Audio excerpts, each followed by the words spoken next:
नमस्कार साथियों, आप सबका पुनः स्वागत है श्रद्धा वेद पुराण में।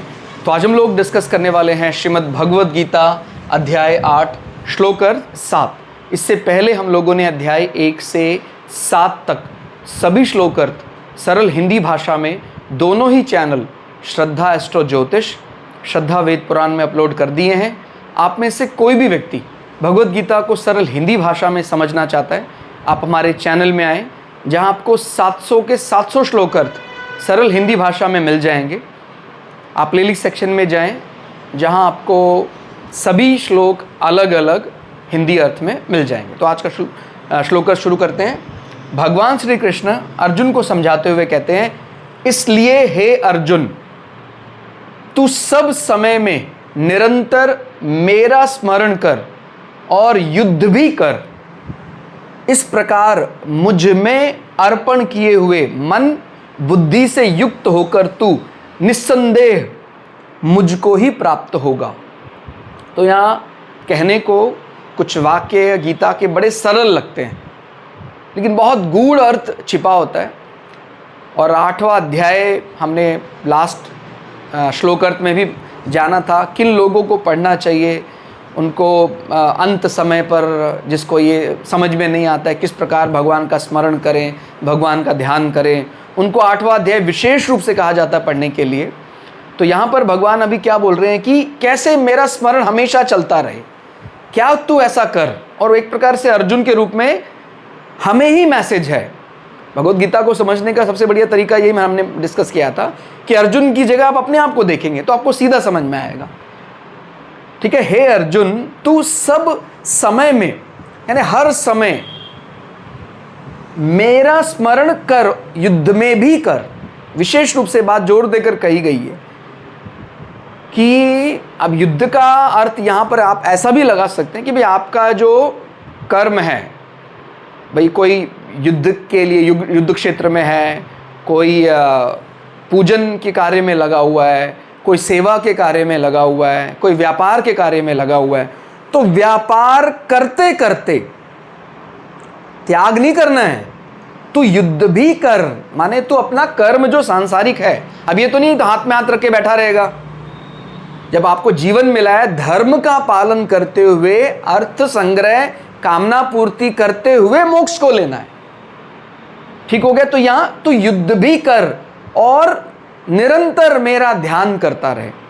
तो अलग अलग प्रकार से इसको फिर आप लोग पूरे दिन इसका जब चिंतन करेंगे तो आपको कई विचार समझ में आएंगे कि भाई युद्ध करेगा तो भगवान का ध्यान कैसे करेगा, भगवान का ध्यान करेगा तो युद्ध कैसे कर रहा है। तो उसको डिटेल में समझने के लिए हमने यहाँ कुछ सरल पंक्तियाँ लिखी हैं, उसके बारे भी चर्चा करते हैं आगे। इस प्रकार मुझ में अर्पण किए हुए मन बुद्धि से युक्त होकर तो निस्संदेह मुझको ही प्राप्त होगा। तो पहले तो ये कार्य आपने कर लिया और ये कार्य आपका निस्संदेह मैंने गारंटी ले ली उसने कि मुझको ही प्राप्त होगा। क्योंकि जब तू लगातार मुझको ही भजने लग जाएगा तो तेरा मन और बुद्धि, मन यानी मेरा जो एक प्रकार से राग द्वेष के लिए आप समझते हैं मन ही उत्तरदायी है। ये अच्छा लग रहा है, ये अच्छा नहीं लग रहा है। अगर मन और बुद्धि के विषय समाप्त हो जाएं, यानी हम एक प्रकार से कह सकते हैं निर्मन हो गए, और बुद्धि से क्या होता है अहंकार, अहंकार चला गया तो हम निरंकार हो जाएंगे। तो अगर वो हमारे अंदर भाव आ जाएगा तो फिर हमें निस्संदेह हम ईश्वर को प्राप्त हो जाएंगे। थोड़ा सरल करके यदि समझें तो युद्ध से यहां तात्पर्य सांसारिक युद्ध, सांसारिक द्वंद्व से भी है। माने वो सांसारिक, संसार को छोड़ना नहीं, संसार का द्वंद्व तो चलता रहेगा। संसार के उस द्वंद्व में सांसारिक युद्ध, कहते हैं ना जीवन भी एक प्रकार का युद्ध है। हो सकता है मैं किसी ऑफिस में काम करता हूं, वो ऑफिस के काम करते करते भी मैं ईश्वर का ध्यान निरंतर करता रहूंगा। तो क्या युद्ध के यहां तात्पर्य सांसारिक युद्ध, सांसारिक द्वंद्व से, चाहे कोई भी योद्धा हो, मतलब चाहे वो वॉरियर हो या कोई व्यापारी हो, कोई सेवक हो या कोई पूजक हो, बिना कर्म अंतर के जीवन में सभी कर्म करते हुए निरंतर अपने मन को मुझ में सदा लगाए रख। चाहे वो कोई भी कर्म में लगा है, सेवक का कर्म करता है, वो करता रहे, साथ साथ मुझको ध्यान करता रहे, तो तेरे लिए भी निस्संदेह तो मुझको प्राप्त होगा। अलग करना है भी केवल युद्ध वालों के लिए है, वो अलग ऐसा नहीं है। आप व्यापारी हो, कई बार हम कह देते हैं अरे मैं व्यापारी आदमी हूं, कहां मैं भगवान का ध्यान करूंगा, अभी मैं नीति बनाऊं, बिजनेस करूं, भगवान का ध्यान करूं। उसको लग रहा है, यानी हम सभी को, मैं भी इसमें शामिल हूं, हमें लग रहा है कि भगवान के ध्यान का मतलब है केवल विशेष समय निकाल कर 15-20 मिनट, आधा घंटा, 1 घंटा बैठना। वो ठीक है, आपने विशेष समय भी निकाला है, लेकिन निरंतर वाला जो अभ्यास है ये ज्यादा महत्व का है। उल्टा उसी को हम ज्यादा भूल जाते हैं। भाई शायद एक दिन में 15 मिनट, 10 मिनट तो किसी के लिए ध्यान करना, भगवान के मंदिर में बैठकर ध्यान करना शायद फिर भी सरल है, लेकिन निरंतर उसी के ध्यान में लगे रहना। व्यापारी जब अपना व्यापार करता है, अगर उसके मन में कुछ ऐसी विचार कुछ कुछ क्षणों बाद, कुछ कुछ पल बाद आता रहे, ध्यान दिलाता रहे, प्रभु मैं अच्छा जो व्यापार कर रहा हूं, समाज का वास्तविक हित हो जाए, समाज को एक अच्छा वाणिज्य लाभ हो, मेरे राष्ट्र का उन्नति हो इस लाभ से, तो जब इस भावना से, सेवा भाव से रख कर करता है, तो उस व्यापार में भी उसको परमात्मा ही दिखाई देता है। इसी प्रकार मैं अगर किसी गौशाला में कोई कर्म करता हूं, मुझे कुछ वेतनमान मिलता है, मैं सोचकर करता हूं यार गाय है, पशु है, ठीक है, इसके लिए मैं भोजन बनाता हूं, सानी बनाता हूं, मुझे वेतनमान मिलता है। लेकिन अगर मैं उसी कर्म में ईश्वरमय होकर कि परमात्मा ने मुझे ये जीवन दिया है सेवा के लिए, और मैं पूरी निष्ठा के साथ उसको पशु नहीं अपने मातुल्य समझकर करूंगा, तो एक पंथ दो काज हो जाएंगे। मुझे वेतन माल तो मिलेगा ही मिलेगा, मेरा जो वास्तविक लक्ष्य मुक्ति वो भी मुझे प्राप्त हो सकता है। तो इस प्रकार से विचार करना चाहिए कोई व्यापारी, कोई योद्धा। इसी प्रकार योद्धा के अंदर भावना है कि मेरा जो बल है, मेरा आखिरी रक्त की बूंद जब तक मेरे शरीर में रहेगी, मैं इस राष्ट्र को समर्पित कर दूंगा। तो जब ये वाली भावना आती है, तो वो इसी पवित्रता, इसी सत्यता में तो ईश्वर का वास होता है। आप फिर माने निरंतर ध्यान में है, सच्चे हृदय से। और कोई योद्धा केवल कहने को उसके हाथ में हथियार हैं, लेकिन वो मौका परस्ती का कार्य यदि करने लग जाए कि हाँ मुझे युद्ध ना करना पड़े, मुझे कोई धन दे दे मैं भाग जाऊं, इस प्रकार का कार्य उसके मन में है अगर, हालांकि युद्ध तो कोई भी नहीं चाहता, लेकिन सामने वाला अगर आतताई है, उसने हमारे राष्ट्र को, हमारे लोगों को नुकसान पहुंचाया है, तो फिर मन में ये भावना आनी चाहिए कि मैं अपने राष्ट्र की रक्षा करते करते चाहे अपने प्राण भी न्यौछावर कर दूं। ये जो विचार है, निश्चित रूप से इसमें एक प्रकार का अपने मन, अपने बुद्धि का अपने लिए जो मोह है वो समाप्त हो गया है। भाई यही तो हमें करना है एक प्रकार से, मन बुद्धि का फिर वो अपने लिए त्याग कर देता है कि प्रभु ये तो तेरा तुझको अर्पण, मैं अपने राष्ट्र के लिए अपने प्राणों को न्यौछावर कर सकता हूं। तो इस प्रकार की जो भावना है वो लगातार अपने कर्म करते करते ही वो आपको ईश्वर के ध्यान का फल दिलवा देगी। सभी काम करते हुए, तो इसमें कुछ उदाहरण देकर बताए हैं, जैसे स्त्री जो है सर पर मटका रखे हुए नट रस्सी पर चल रहा है, इसी प्रकार ड्राइवर जो है वो गाड़ी चला रहा है, ड्राइवर गाड़ी भी चला रहा है और सामान्य संवाद भी कर रहा है, और जो स्त्री है उसने सर पर मटका भी रखा हुआ है, सारे वो दूसरे कार्य भी कर रही है। तो माने सभी काम करते हुए ये सभी लोग, तो एक प्रकार से वो अभ्यास हो गया उनको, सभी काम कर रहे हैं और उस स्त्री का जो ध्यान है वो मटके पर भी बना हुआ है, बराबर सभी काम कर रहे हैं। इसी प्रकार से जो नट यानी रस्सी पर तमाशा दिखाने वाला व्यक्ति, वो रस्सी पर भी चल रहा है और वो सामान्य व्यवहार बातचीत भी कर रहा है। इसी प्रकार से जो ड्राइवर है गाड़ी को चलाने वाला, वो सभी माने वो वार्तालाप भी कर रहा है अपने बॉस के साथ और वो गाड़ी भी चला रहा है। ऐसे ही संपूर्ण क्रियाओं में भगवान को निरंतर याद रखना अभ्यास जन्य स्मरण है। तो जब बार बार इसका अभ्यास किया जाता है तो व्यक्ति इसमें पारंगत हो जाता है कि मैं भोजन कर रहा हूं तो मेरा ध्यान तो भोजन में होगा, भगवान में कैसे होगा। कहते नहीं, वो कण कण जो बना है, अनाज का एक एक दाना खेत पर उगा है, प्रभु वो तू ही तो है। सूर्य ने अपने तेज से उसको जो प्राण दिया है, वही प्राण तो मैं ले रहा हूं, क्या तेरे बिना सूर्य में ऊष्मा आ सकती है? तो जब ये विचार हर जगह दिखाई देने लग जाता है, तो परमात्मा के लिए हमें अलग से स्मरण करने के लिए जो बैठ रहा है, वो तो कम समय जाना जाएगा, फिर वो तो पूरे माने जीवन में उसने सभी कर्म करते हुए भगवान का ही नाम लिया है, ऐसा माना जाएगा। ठीक हो गया? तो इस प्रकार बोलते हैं क्या, किसका अभ्यास करना है? अभ्यास जन्य स्मरण का अपने को पुनरावृत्ति बार बार। अभ्यास जन्य स्मरण में क्या होता है? इसके 3 प्रकार हैं। पहले में संसार को अधिक महत्व देते हैं, मतलब जैसे मैं इसकी प्रैक्टिस करने लग जाऊँ, होता क्या अभ्यास जन्य स्मरण, कि भगवान का मुझे ध्यान करना है कर्म करते करते, तो उसको 3 में आप विभक्त कर सकते हैं। एक में संसार को अधिक महत्व दे सकते हैं, भगवान के स्मरण को कम।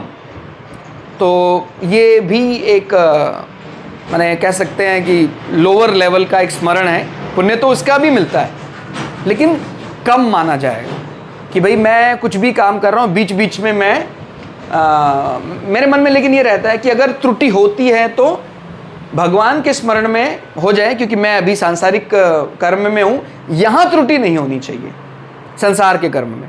एक तो ये तरीका है। अभी आप लोग खुद तय कीजिएगा, पहले तीनों तरीके अच्छे से समझ लीजिए कि मैं अगर टीचिंग लाइन में हूँ तो मैं प्रेजेंटेशन ये सब का ध्यान दे रहा हूँ, बीच बीच में मुझे ईश्वर का ध्यान भी आता रहता है, तो और टीचिंग में त्रुटि नहीं होनी चाहिए। दूसरा तरीका क्या है? दूसरा तरीका है कि दूसरे काम में भगवान के ध्यान को अधिक महत्व दे रहा है, संसार के को थोड़ा कम। अब ये थोड़ा सा कुछ लोगों को अव्यवहारिक लग सकता है कि भाई मुझे वेतनमान मिला है विद्यार्थियों को पढ़ाने के लिए, आज एकादशी भी है, तो मैं एकादशी के व्रत के साथ माने उसके महत्व किसी दिन ज़्यादा होने के कारण हो सकता है मैं बालकों को उतना बढ़िया ना पढ़ा पाऊँ।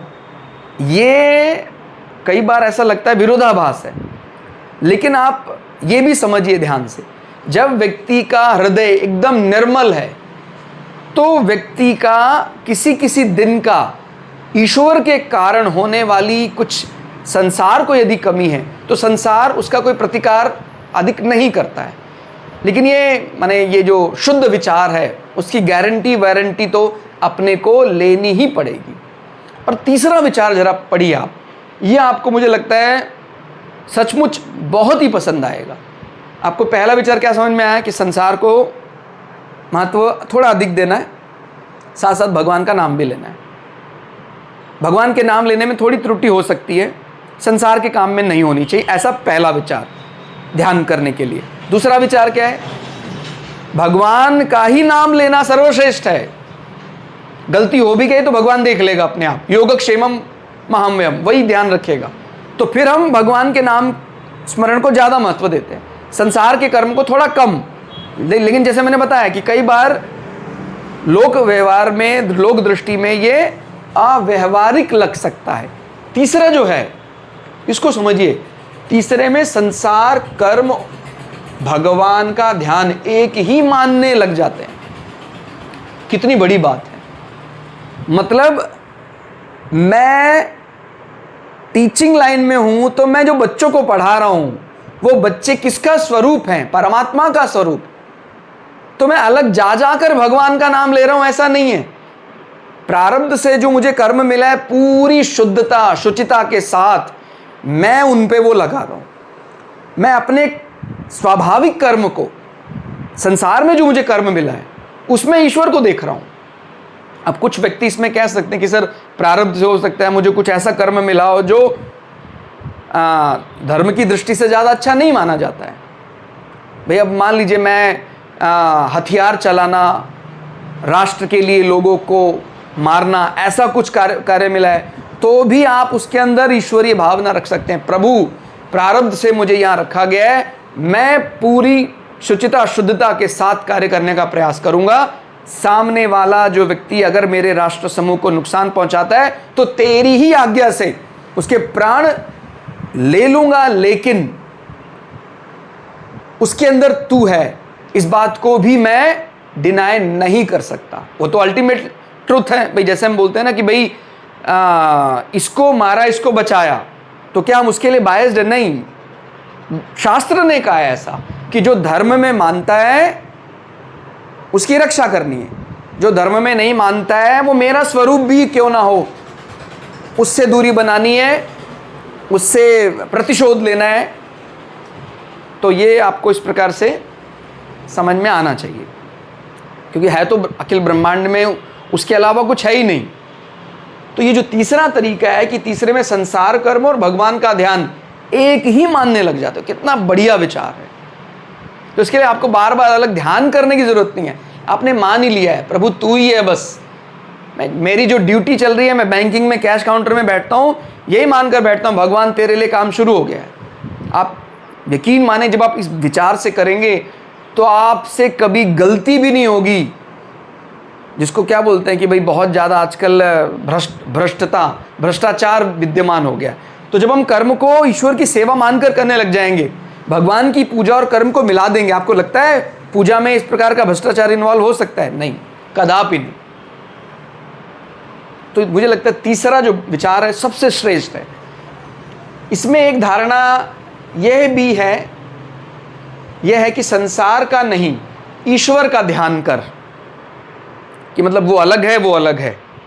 दूसरी धारणा यह है कि जो भी कुछ संसार में है उसी को ईश्वर मानकर उसका ध्यान करने लग जा तो तुझे ईश्वर ही प्राप्त होगा। भाई जैसे क्या बोलते हैं ना कि आप इससे पहले वाले श्लोक में पढ़ेंगे तो आपको समझ में आएगा हम क्या बात कर रहे हैं, कि भाई आप अपने मृत्यु काल में जब आपके प्राण निकल रहे हैं उस समय आपको ईश्वर का ध्यान करना चाहिए, तो फिर ईश्वर के लोक को प्राप्त होंगे। ठीक है। लेकिन अगर हम दूसरी धारणा के हिसाब से सब कुछ संसार में जो भी है वो ईश्वर ही मानने लग जाएं, तो जो भी आएगा फिर वो ईश्वर का ही फल देगा। ठीक है भाई, एक तो धारणा है कि संसार है और वो ईश्वर का ध्यान अलग अलग है, इसलिए जब मेरी मृत्यु समय आए तो मैं संसार का ध्यान नहीं करूंगा, परमात्मा का ध्यान करूंगा, परमात्मा के रूप का ध्यान करूंगा।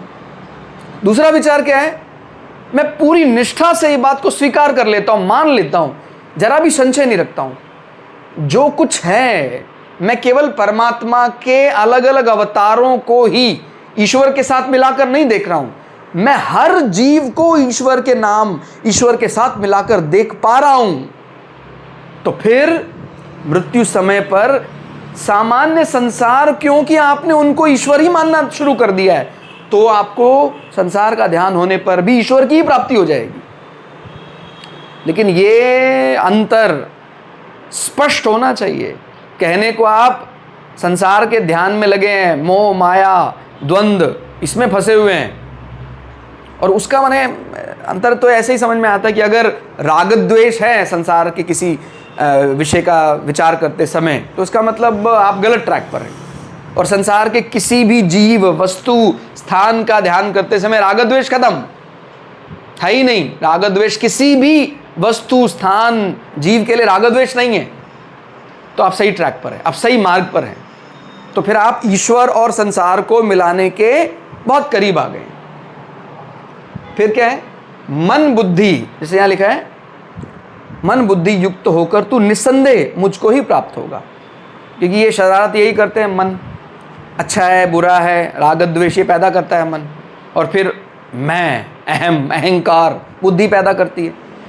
तो कहता है मन बुद्धि ईश्वर को अर्पित होने से भक्त निर्मन, निर्मन का मतलब होता है कि आप ये भी कई, निर्मन का मतलब ऐसे तो होता है बेमन से, लेकिन यहां पर बेमन का वास्तविक अर्थ है अब मन का कोई महत्व नहीं है, मेरे मन का कोई महत्व नहीं है, वो तो सब आपके ऊपर है, वो आपके ऊपर है। तो निर्मन और निरंकार हो जाता है।